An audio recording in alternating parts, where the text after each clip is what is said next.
Voilà. Mais ils vont pas quitter le temple, hein. Ne t'inquiète pas, Claire. Tu vas récupérer avec à la fin. Voilà. Et c'est le premier dimanche de Carême. Donc Carême, c'est quelque chose qui n'est pas très connu chez les protestants, si ce n'est pour les conférences qui se passent à la radio sur France Culture tous les dimanches. Et donc il y a quelques papiers au fond du temple qui ont l'air comme ça, qui vous donnent les ondes à capter les conférences de Carême. Et donc c'est le pasteur Samuel Amédreux cette année. Claude Corruble, est-ce que tu veux venir? Est-ce que tu veux venir à côté de moi? Ce n'était pas nécessairement prévu, comme tu vois, comme hésitation que Claude a. Donc Claude nous a fabriqué le pupitre que vous voyez ici et la table de communion qui remplaçait notre ancienne table qui commençait à faire un bateau. Claude, est-ce que tu peux nous dire quel est le bois et qu'est-ce que tu as prévu dans le micro? Oui, c'est tout chêne, c'est du chêne sélectionné. Il était des restes de stock depuis des années. Alors un chêne très très sec. Voilà, un chêne sec. Et puis, si on enlève la nappe, etc., tu as posé une croix au milieu. Oui, ça peut ressembler à la croix. Oui, qui fait référence à la croix que tu as mis là. Oui. Et vous voyez, les formes de pieds et de pupitres sont repris dans la table. Oui, exactement. Sur les conseils de M. le pasteur. Je ne cherchais pas. Bon, merci Claude.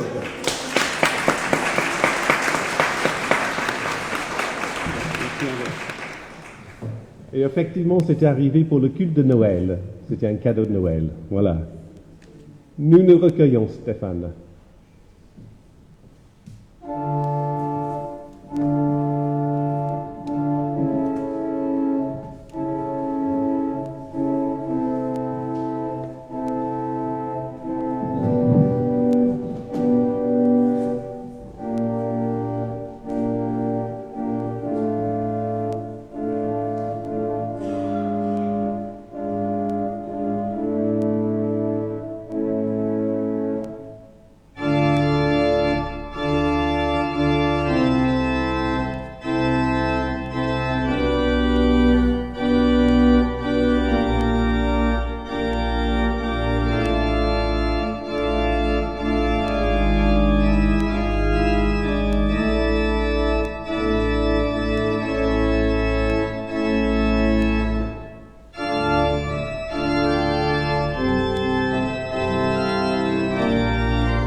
Nous nous levons.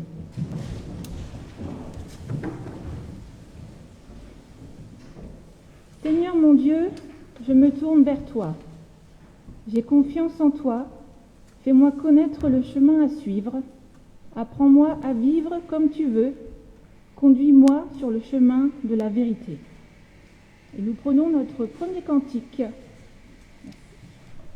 Le 5107, donc ensemble nous pouvons chanter, donc le numéro 5107.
Dans tout ce qui nous arrive, nous sommes les grands vainqueurs par celui qui nous aime. Oui, j'en suis sûre, rien ne pourra nous séparer de l'amour que Dieu nous a montré dans le Christ Jésus, notre Seigneur. Ni la mort, ni la vie, ni les anges, ni les esprits, ni le présent, ni l'avenir, ni tous ceux qui ont un pouvoir, ni les forces d'en haut, ni les forces d'en bas, ni toutes les choses créées. Rien ne pourra nous séparer de l'amour de Dieu. Et nous prenons notre deuxième cantique, le 51-11, chante peuple joyeux, 51-11.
J'ai l'impression que ce n'était pas trop bien connu. Peut-être nous pouvons reprendre, Stéphane. Maintenant, on sait chanter.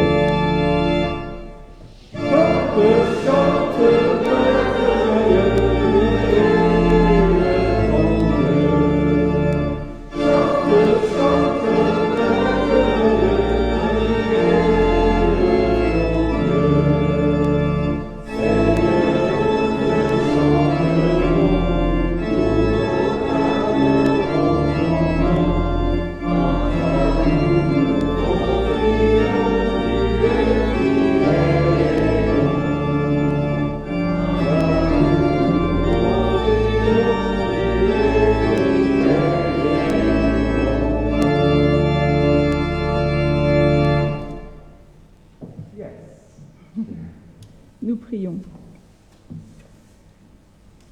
Nous tournons vers toi en ce temps de carême.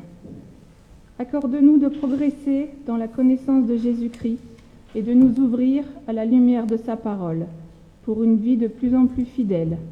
Nous te prions en son nom. Amen. Et nous prenons le cantique 41-35. Nous t'adorons, nous t'aimons, le 41-35.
Donc, je vous invite à vous asseoir.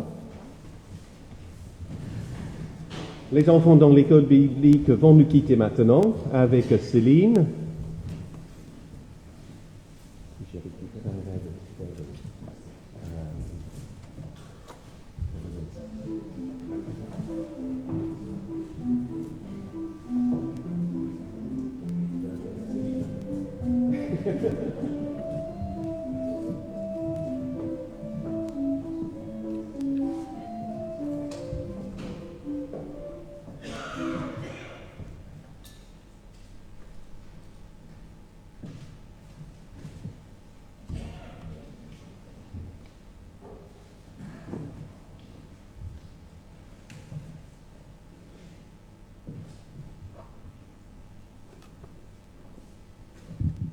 Je vous invite à préparer le cantique 48-4 que nous allons chanter dans un instant, les deux premières strophes assis, et on reprend dans quelques minutes après.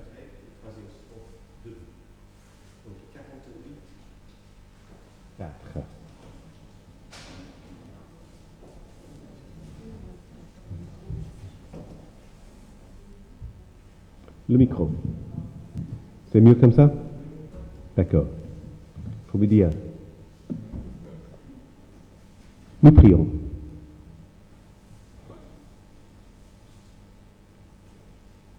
Nous voici ce matin devant toi.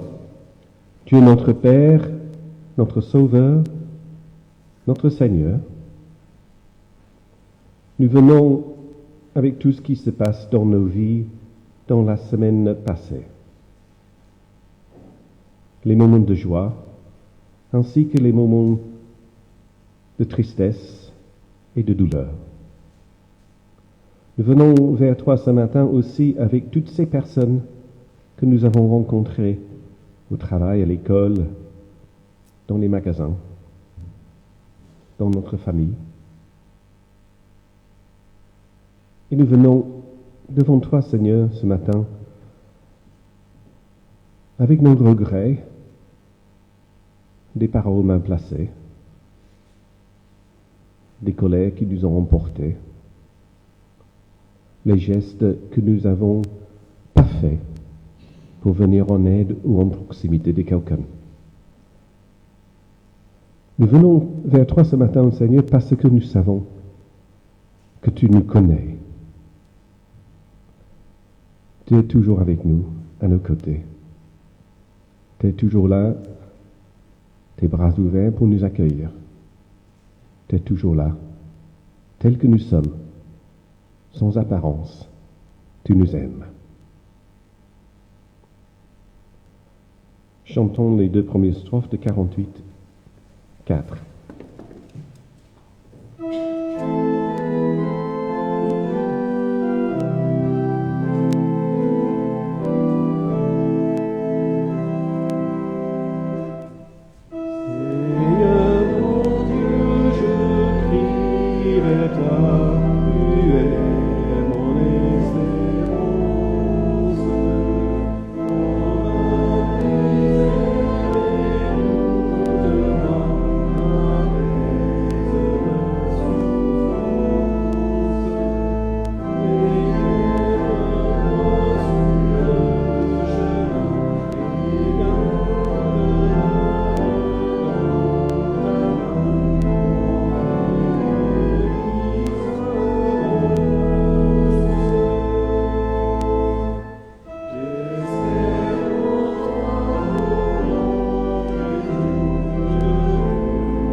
Car Dieu nous aime et Dieu nous pardonne, Dieu nous accueille dans son amour sans cesse. Rendons grâce à Dieu et nous chantons la 3e strophe.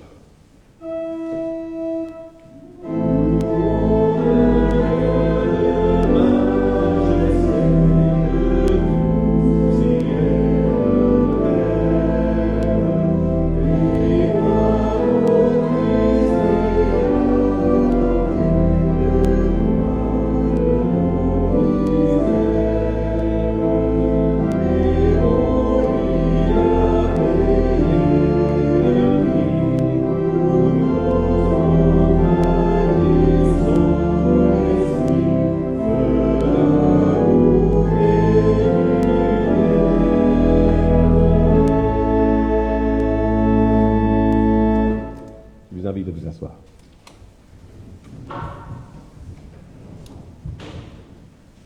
Yann va venir maintenant, ou dans un instant en tout cas, pour nous lire les 2 textes bibliques qui sont prévus pour ce dimanche, le premier dimanche de Carême.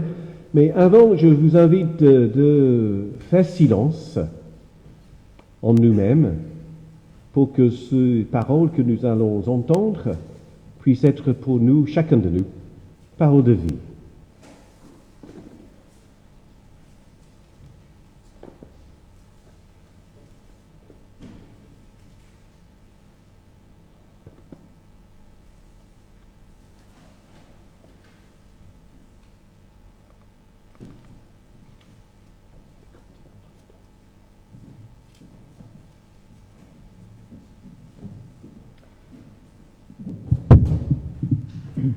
Lecture du livre de la Genèse, chapitre 9, versets 8 à 15. Alors Dieu dit à Noé et à ses fils, « Je vais faire alliance avec vous, avec vos enfants et avec les enfants de leurs enfants.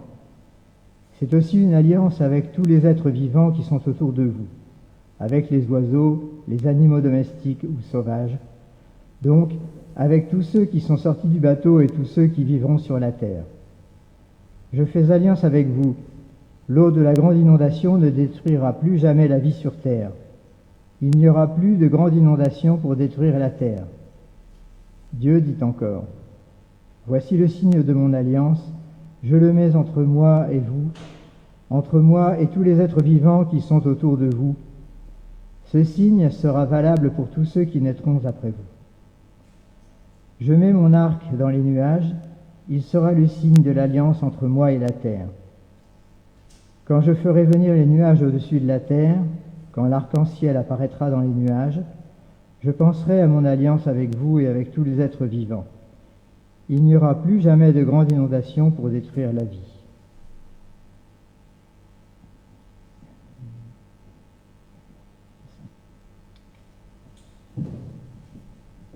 Levons-nous pour chanter le 14-9, le cantique 14-9. Cherchez d'abord le royaume de Dieu. 14-9.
Lecture de Marc, chapitre 1, versets 9 à 15.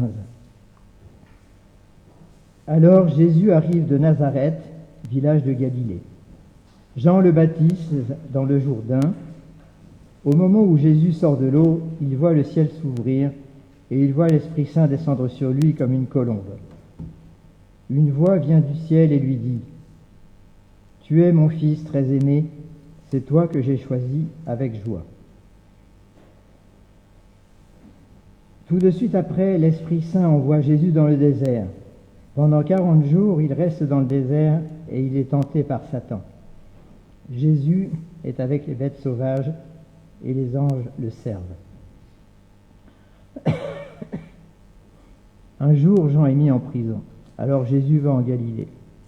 Il annonce la bonne nouvelle de Dieu et il dit : « Le moment décidé par Dieu est arrivé et le royaume de Dieu est tout près de vous. Changez votre vie et croyez à la bonne nouvelle. » Je vous prie de vous asseoir.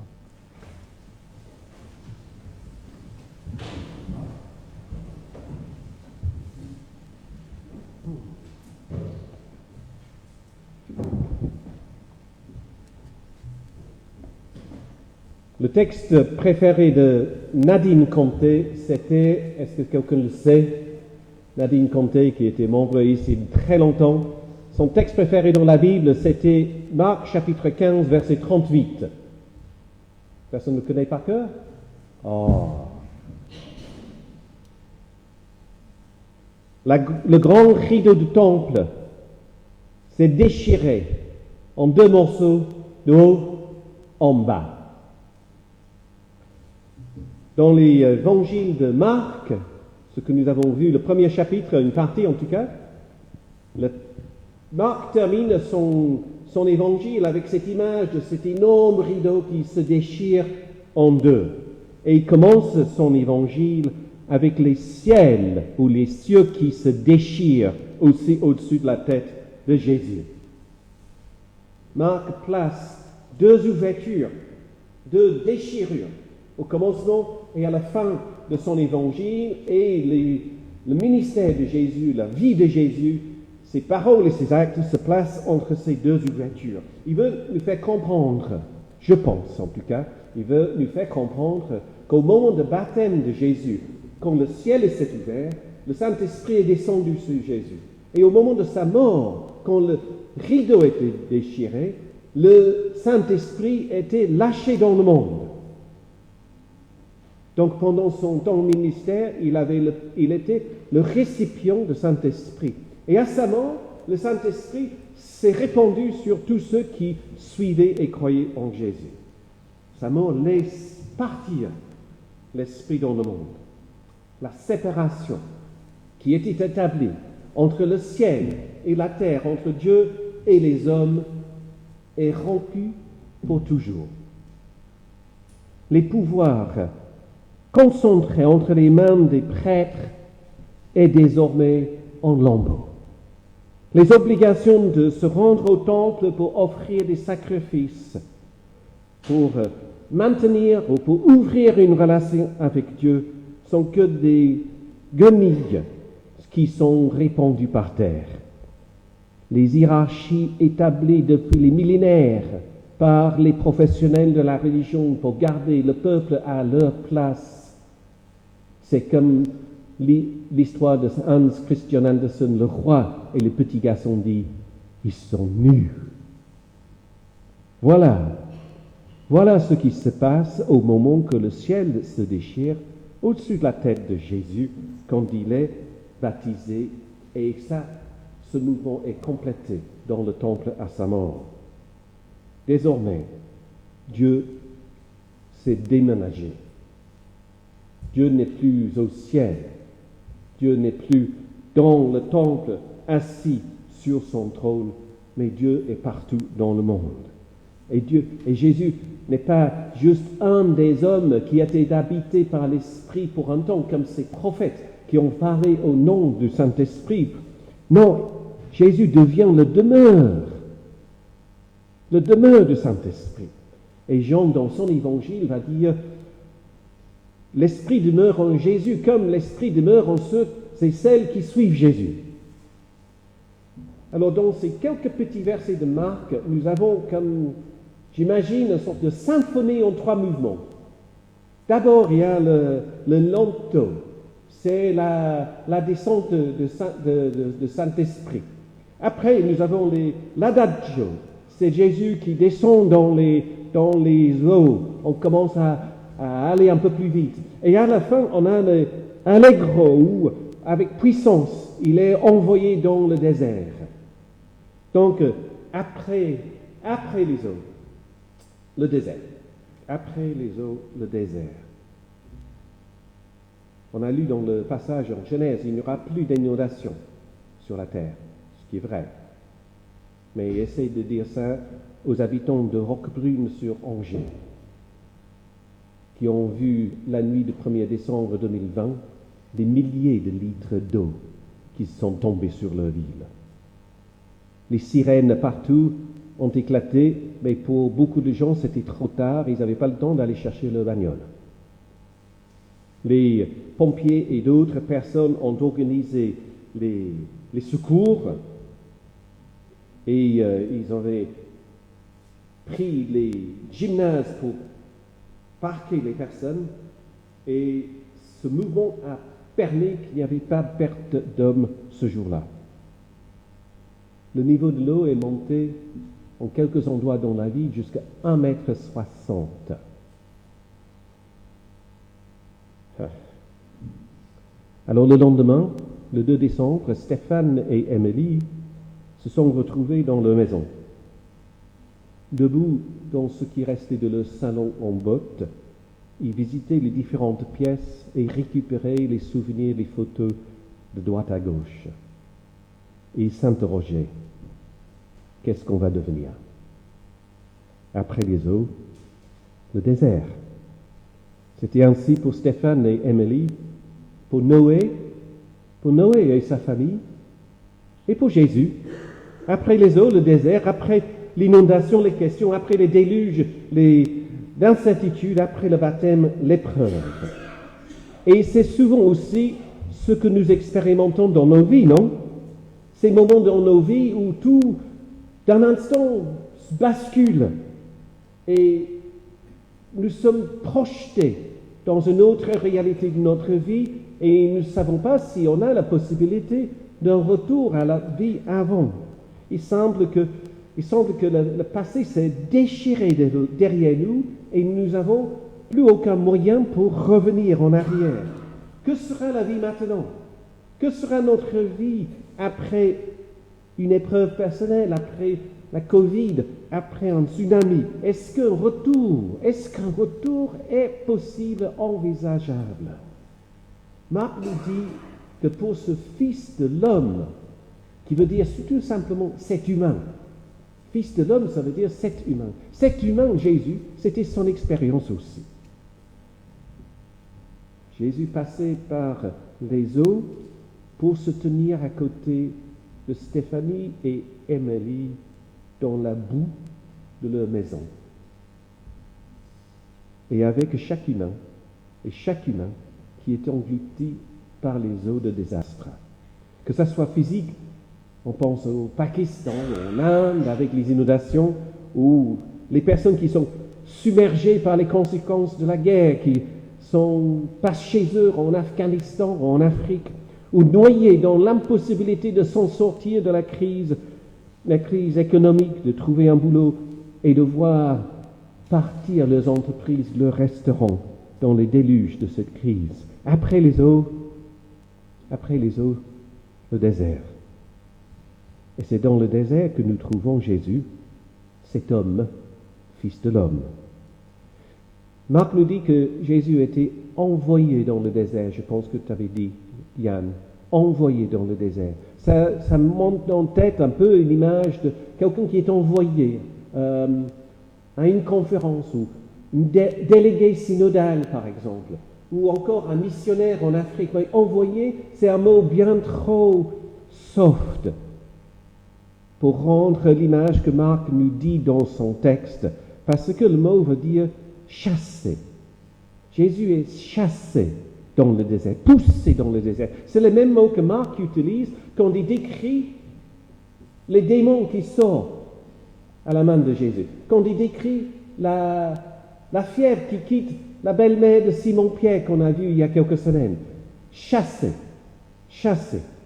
Le mot est aussi fort. Jésus n'est pas envoyé, mais Jésus est chassé, poussé dans le désert. C'est un rendez-vous inévitable pour lui.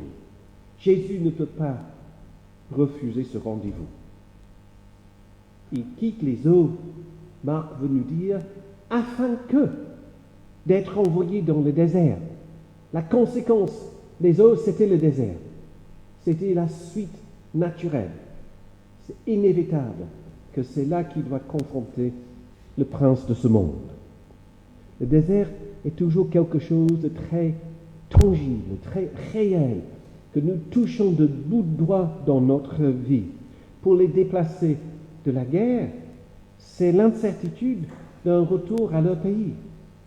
Pour ceux qui ont perdu tout dans la crise économique, c'est le manque d'espoir pour les lendemains. Pour Stéphane et Émilie, le désert est la conséquence de la politique de construire en zone inondable et la responsabilité du gouvernement et des assureurs. Pour Noé, le désert précédait le déluge. C'est intéressant, hein? C'est dans l'autre sens. Le désert, c'était ce jugement de Dieu. Le désert pour Noé, c'était la décision unilatérale de la part de Dieu de s'en débarrasser une fois pour toutes du mal dans le monde. Et après ce mouvement, Noé sort de son abri de bateau de l'arche pour entrer dans la promesse de Dieu de cet arc qui déchire le ciel. Mais nous savons que le mal continue. Nous savons que ni prophète, ni fils de l'homme, ni Dieu a mis fin au mal dans le monde. Ce chemin nous appartient à nous, à chacun, d'entrer dans les eaux, descendre, pour être émergé de nouveau et passer par le désert. Marc nous montre Jésus qui entre dans les eaux, qui est immersé totalement par ces eaux, qui s'abandonne totalement à la volonté de Dieu. Et ces eaux de baptême pour Jésus n'étaient qu'un commencement. Jésus immerge, non pas purifié du mal, du péché tous, mais il émerge afin de pouvoir aller dans le désert. Là, Marc nous dit que ces pouvoirs anointis dans les eaux de baptême l'attendent dans le désert. Cette expérience est l'expérience de ce Fils de l'homme et c'est l'expérience de tout humain. Alors la foi chrétienne que nous avons acceptée dans nos vies, la foi en Dieu que nous mettons au cœur de notre existence, que nous nous efforçons à vivre cette foi, est mise à rude épreuve dans nos vies. Les bêtes sauvages rôdent en tentateurs autour de nous. Nous disons, laissez tomber, ça vaut pas le coup. Après les eaux, le désert. Mais regardez bien le texte, parce qu'entre les eaux et le désert se trouve le ciel déchiré, se trouve la venue de l'Esprit. Entre les eaux et le désert, nous ne sommes pas seuls. L'Esprit de Dieu vient sur nous. Nous ne sommes pas seuls dans nos déserts. Ce Fils de l'homme se tient toujours à nos côtés. Cet humain nous fait voir la présence de Dieu dans nos vies. Ce Jésus, déchiré lui-même sur la croix, libère l'Esprit de Dieu dans le monde et nous les offre à nous chacun comme présence, puissance dans nos vies, puissance et présence de Dieu.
Levons-nous pour chanter le cantique 23-11. Le cantique 23-11, je crois en toi, mon Sauveur ressuscité. Le numéro 23-11.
vous invite à vous asseoir. Au fond du temple, vous trouverez les liens. Donc, le journal de la paroisse qui vient de sortir en papier. Ne partez pas sans prendre un exemplaire. Et puis, il y a 3 piles pour ceux et celles qui font une distribution par quartier. Viviane a distribué pas mal de piles cette semaine, mais il y en a 3 qui restent, je pense. Hein. C'est ça? Bon, de toute façon, vérifiez. Je ne sais pas qui c'est les personnes, mais vérifiez qu'une pile de liens ne vous attend pas. Je sais que Sophie, ta pile est là. Voilà. J'ai dit pour le carême protestant qui est là. Est-ce qu'il y a d'autres annonces? C'est juste une annonce à faire que nous avons organisé avec les églises sur Dieppe, une soirée interreligieuse sur la thématique de la charité. L'année dernière, c'était sur la thématique de la paix. Cette fois-ci, ça sera en vidéo, bien sûr, et ça sera le jeudi 18 mars à 20h30 sur YouTube, mais je vous envoie largement la connexion pour pouvoir assister à cette soirée interreligieuse. Est-ce qu'il y a des nouvelles ou d'autres informations ou annonces à faire?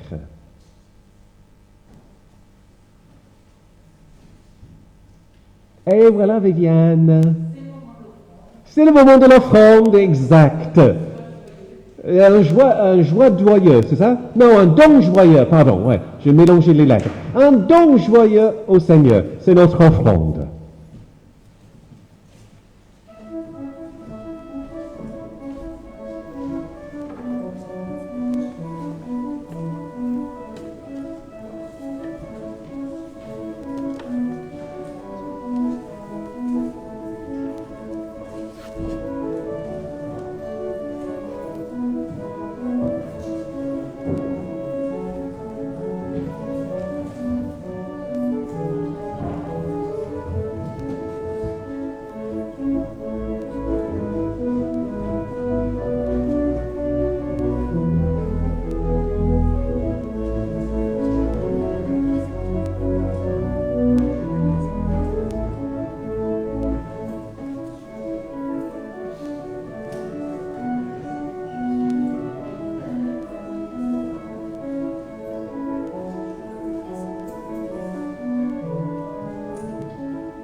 Levons-nous pour chanter notre confession de foi. Nous chantons ce matin notre confession de foi avec le numéro 52-10. Le numéro 52-10.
Nous prions.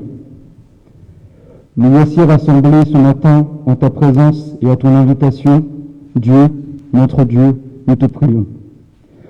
Envoie ton esprit sur le monde, que l'esprit, libéré à la croix, puisse habiter tout humain et lui donne le courage d'une fraternité véritable. Qu'en cet esprit, nous puissions nous tenir à côté de ceux et celles qui sont devant les avenirs fermés, qui se trouvent dans l'incapacité d'avancer et qui contemplent le passage dévastateur d'un déluge dans leur vie.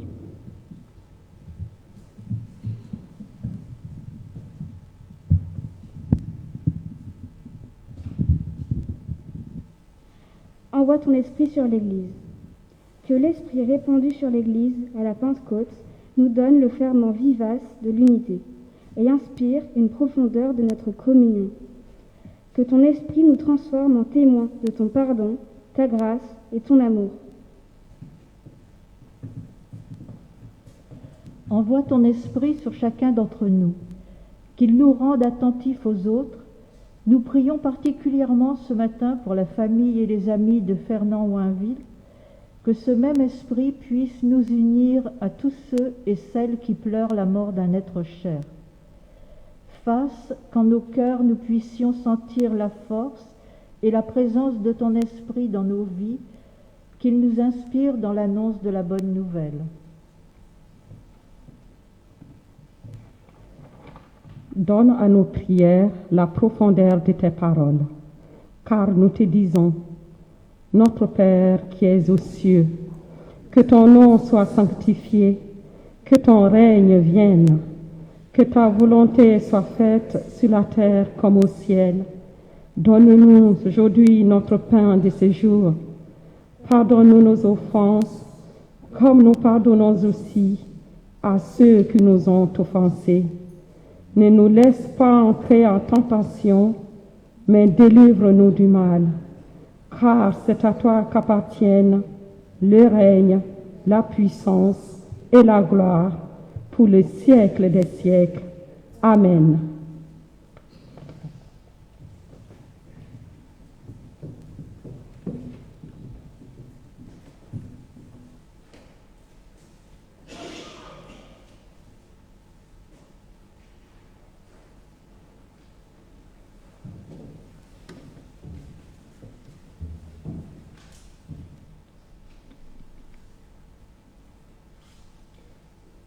Donc le dernier cantique ce matin, c'est le psaume 81.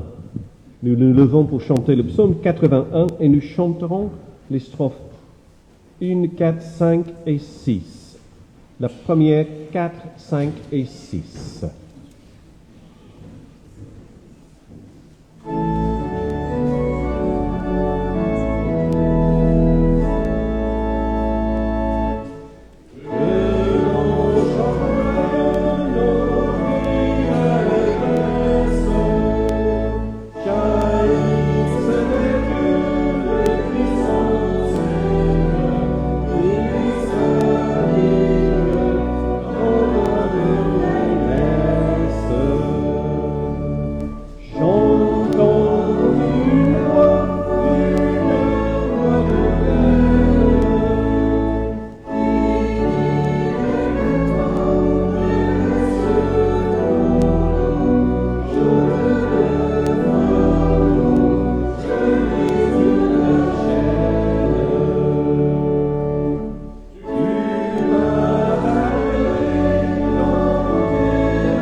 Que la paix du Christ qui dépasse tout ce que nous pouvons comprendre garde vos cœurs et vos esprits dans l'amour de Dieu.